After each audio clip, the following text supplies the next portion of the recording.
শিরোনাম ১। শেখ হাসিনার ডাকে ঢাকায় জোয়ার। অডিও বার্তার পর রাজধানীর প্রধান রুটে ব্যাপক মিছিল, ছাত্রলীগের ঝটিকা পরিবেশ ও পুলিশের গ্রেফতার অভিযান চলছে। শিরোনাম ৩। জামায়াতের হুঁশিয়ারি ও দাবি। ডক্টর শফিকুল ইসলাম মাসুদ বলেন, জনগণ আওয়ামী লীগের নৈরাজ্য সৃষ্টির চেষ্টা রুখে দেবে। ১৪ দলের নেতৃত্বসহ বিচারের আহ্বান করেছেন সমাবেশে। শিরোনাম ২। লায়ন ফারুকের কড়া ঘোষণা। আওয়ামী দোসরদের বিরুদ্ধে সর্বদলীয় ঐক্য। দেশকে রক্ষা করতে রাজনৈতিক প্রতিরোধের ডাক দিলেন ন্যাশনাল লেবার পার্টি নেতা। এতক্ষণ শুনছিলেন সংবাদ শিরোনাম, এবার বিস্তারিত।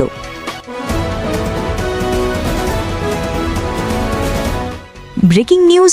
রাজধানী উত্তাল। দফায় দফায় আন্দোলন প্রকাশ, রেকর্ড করা অডিও বার্তা এবং রাজধানীর গুরুত্বপূর্ণ বিন্দুতে বিরাট ঝটিকা মিছিল। গত রাতে তৎকালীন নেত্রী শেখ হাসিনার অডিও বার্তার পর রাজধানীতে ব্যাপকভাবে আওয়ামী লীগের নেতাকর্মী সক্রিয় হয়েছে। পুলিশ প্রশাসন তা নিয়ন্ত্রণে আনার চেষ্টা চালাচ্ছে এবং একদিকে গ্রেফতার, অন্যদিকে বৃহৎ জনসমাবেশ। এখন পুরো রাজধানী টনক নড়ানো উত্তেজনায় ভর্তি। ঘটনাটি শুরু হয়েছে যখন সামাজিক যোগাযোগ মাধ্যমে একটি অডিও বার্তা ভাইরাল হয়, যেখানে নেত্রী অতি সংক্ষেপে দূর থেকে কর্মীদের উৎসাহিত করে বক্তব্য রেখেছেন যে অন্যায়ের বিরুদ্ধে রুখে দাঁড়াও, দেশকে বাঁচাতে হবে। এই বার্তা পৌঁছার সঙ্গে সঙ্গেই শ্রমশালা, কলেজ ও জেলা কার্যালয়ে আওয়ামী লীগ নেতারা মুচ্ছে নেমে পড়েন। রাজধানীর গুলিস্থান থেকে শুরু করে বাইতুল মোকাররম, নয়াপল্টন এবং ধানমন্ডি পর্যন্ত বড় বড় মিছিল দেখা যায়। ছাত্রলীগের একটি বড় মিছিল বাইতুল মোকাররমের দক্ষিণ গেট থেকে বের হয়ে থানাগুলিতে পৌঁছে। সেখানে সংক্ষিপ্ত সমাবেশ অনুষ্ঠিত হয়। অন্যদিকে খামারবাড়ি এলাকা থেকে মিছিল ফিরে এসে ফার্মগেট পর্যন্ত রাজনৈতিক স্লোগানে পুরো রুট অবরুদ্ধ করে। পথচারীরা ব্যাহত হন, যান চলাচল ঝামেলায় পড়েছে। প্রশাসন তৎপর হয়ে ওঠে। পুলিশ বলছে, রাজনৈতিক কার্যক্রম নিষিদ্ধ ঘোষিত কিছু সংগঠন এই মিছিল রাস্তায় সক্রিয়। কয়েক শতাধিক কর্মীকে শনাক্ত করে থানায় রাখা হচ্ছে। সরকারি সূত্রের বরাতে বলা হয়েছে, গত 2 দিনে রাজধানী জুড়ে প্রায় 200-র বেশি নেতাকর্মী গ্রেফতার বা আটক হয়েছেন এবং নিরাপত্তা জোরদার করা হয়েছে সংবেদনশীল স্থানে। গ্রেফতারকৃতদের মাঝে রয়েছেন স্থানীয় ছাত্রনেতা, যুবনেতা ও কয়েকজন জেলা কোঅর্ডিনেটর। ডিএমপির মিডিয়া অ্যান্ড পাবলিক রিলেশনস বিভাগের উপকমিশনার বলেন, আমরা পরিস্থিতি নিয়ন্ত্রণে রাখার চেষ্টা করছি। যাই ঘটুক, আইন অনুযায়ী ব্যবস্থা গ্রহণ করা হবে। শান্তি বজায় রাখাই আমাদের মূল লক্ষ্য। আর এই মিছিলে অংশগ্রহণকারীজন অবস্থান তালা বলছেন, এই কর্মসূচি শুধু রাজনৈতিক প্রতিবাদ নয়, এটা সাংবিধানিক অধিকার বাস্তবায়নের প্রয়াস। এক নেতা সংবাদদাতার সম্মুখে বলেছে, আমরা শান্তিপূর্ণভাবে প্রেসার দেব, দেশে অন্যায় চলবে না, আমাদের মধ্যে অপরাধ নেই, শুধু স্বতঃস্ফূর্ত প্রতিক্রিয়া। তবে প্রশাসন করো সতর্ক, যে কোনো আইন লঙ্ঘন হলে কঠোর ব্যবস্থা নেওয়া হবে। বিষয়টি রাজনৈতিক প্রেক্ষাপটেও ভীষণ সংবেদনশীল। সাম্প্রতিক সময়ের বিচারিক কর্মপদ্ধতি, গ্রেফতার এবং মামলা সবকিছু মিলে বিরোধী শিবির বলছে, সরকার রাজনৈতিকভাবে প্রতিহিংসার মাধ্যমে দলীয় প্রতিপক্ষকে জোরদারভাবে চাপে রাখতে চাইছে। অন্যদিকে সরকার বলছে, কোনো ধরনের অস্থিতিশীলতাকে তারা মেনে নেবেন না। এই পরিস্থিতিতে সবচেয়ে বড় প্রশ্ন হল, কোথায় হচ্ছে সীমা? কখন নাগরিকের শান্তিপূর্ণ অধিকার প্রপোর্শনাল সীমা ছাড়িয়ে আইন ভঙ্গে পরিণত হচ্ছে?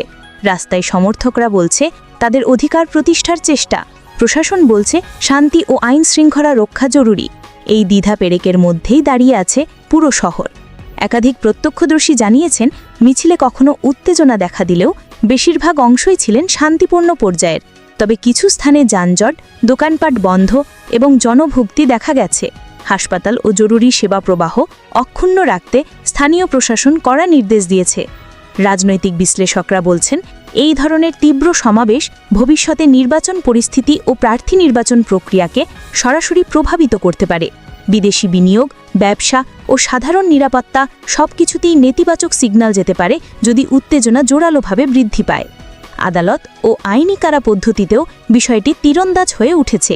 ট্রাইব্যুনাল ও স্থানীয় আদালত যেখানে চলমান মামলাগুলো দেখছে, সেখানে এ ধরনের জনসমাবেশ ও বার্তালাপ সবকিছু উচ্চতর পর্যায়ে বিবেচিত হবে। আইনজীবীরা বলছেন, যদি অভিযোগ প্রমাণিত হয়, আইনগত প্রক্রিয়া দ্রুত কাজ করবে। আর যদি অংশগ্রহণকারীরা অবৈধভাবে সড়ক অবরোধ করে, তাদের বিরুদ্ধে আইনগত ব্যবস্থা নেওয়া হবে। এখনই ধৈর্য ও দায়িত্বশীলতার আহ্বান গুরুত্বপূর্ণ। যাদের অধিকার ক্ষুণ্ণ হয়েছে তাদের ভাষা শোনা দরকার, আর যারা কর্তব্যে নিয়োজিত তাদেরও শান্তি ও ন্যায়ের মধ্য দিয়ে পরিস্থিতি সমাধানের চেষ্টা করতে হবে। আমরা সংবাদদাতা হিসেবে সবাইকে স্মরণ করিয়ে দিতে চাই, উত্তেজনা বাড়ানো বা ভীতিকর ভাষা ছড়ানো কোনো ক্ষেত্রেই সহায়ক নয়। সংক্ষেপে, রাজধানীর রাস্তাগুলো আজ কোলাহলপূর্ণ, রাজনৈতিক আবেগ ছড়িয়ে পড়েছে, গ্রেফতার ও সমাবেশ চলেছে এবং প্রশাসন আইন শৃঙ্খলা বজায় রাখতে তৎপর। এটি যে কোনো সময় দ্রুত বদলে যেতে পারে। সুতরাং আমরা মাঠে মাঠে সতর্ক নজর রাখতে থাকব এবং ওপেন, নিরপেক্ষ রিপোর্টিং চালিয়ে যাব। আমাদের বার্তা স্পষ্ট: আইনসম্মতভাবে দাবি জানান, শান্তিপূর্ণ পথেই তর্ক করুন এবং কোনো ধরনের অবস্থাতেই সহিংসতা বা আইন বহির্ভূত পদক্ষেপকে গ্রহণযোগ্য মনে করবেন না। এই ছিল আজকের সকালের তাজা ব্রেকিং আপডেট। আরও লাইভ কভারেজের জন্য সঙ্গে থাকুন। ব্রেকিং নিউজ, উত্তাল রাজধানী, কর্মকর্তাদের নব্য আলোচনা।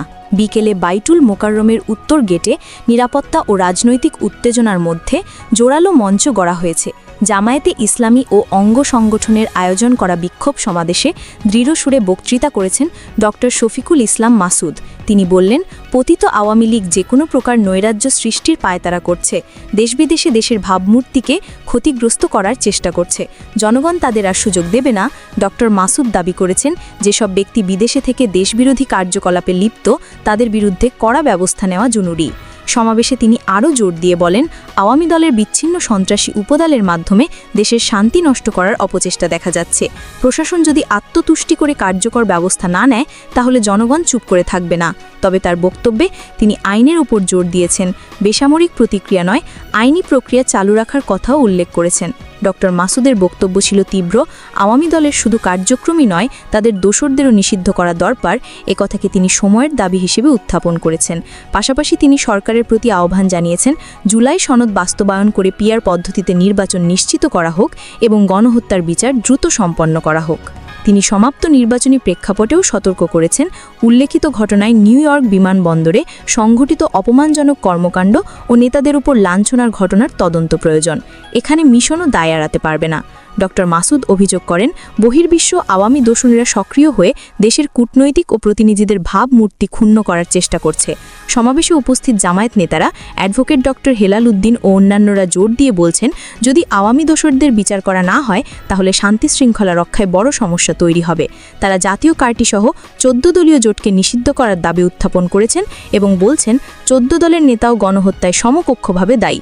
আয়োজকরা প্রতিপাদ্য করেছেন, জুলাই সনদের আইনি ভিত্তি দিয়ে সব গণহত্যার বিচার নিশ্চিত করা, পিআর পদ্ধতিতে ভোট গ্রহণ করা এবং নির্বাচনের সময়সীমা মেনে চলা। তাদের বক্তব্য অনুযায়ী জাতীয় নির্বাচন বিলম্বের কোনো ষড়যন্ত্র জনগণ মেনে নেবে না। অনুষ্ঠানে বক্তব্য রাখেন বিভিন্ন রাজনৈতিক দল ও সংগঠনের প্রতিনিধিরা। তারা সরকারের প্রতি কড়া হুঁশিয়ারি উচ্চারণ করেছেন। তবে একাধিক বিশ্লেষক মনে করাচ্ছেন, বক্তৃতার ভাষা যতই তীব্র হোক, বাস্তবে আইনি ও শান্তিপূর্ণ পথেই দাবি প্রতিষ্ঠা করতে হবে। অবৈধ বা সহিংস কোনো কার্যকলাপ দেশের স্বার্থে ক্ষতিকর হবে।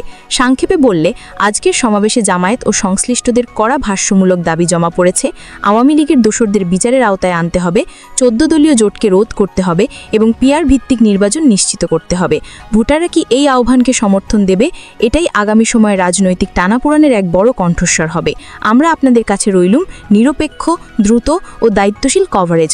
মাঠ থেকে, আদালত থেকে এবং কূটনৈতিক পরিসর থেকে প্রতিটি নতুন বিবর্তন লাইভ তুলে ধরব। এই ছিল আজকের হট ব্রিফ। নিরপেক্ষ থাকুন, আইনের পথে দাবি তুলে ধরুন এবং অশান্তি থেকে দূরে থাকুন।